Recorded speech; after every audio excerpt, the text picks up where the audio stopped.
Hey guys, this is a troubleshooting video for Road B users who cannot log their rides correctly due to phone battery optimization settings. Once you have started a ride, you will see this live location notification from Road B till your ride is completed or you stop sharing.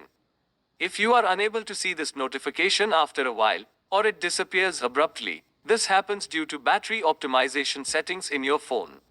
Here is a step-by-step guide using a Samsung Android device. Go to your settings. Tap on apps. Scroll down to Road B. Tap on battery. You will see three settings.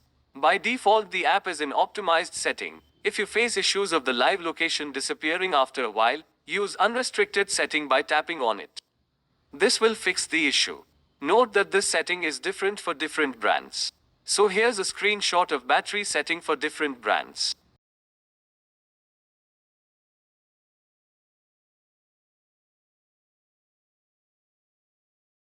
For iOS users, here's the screenshot to fix this.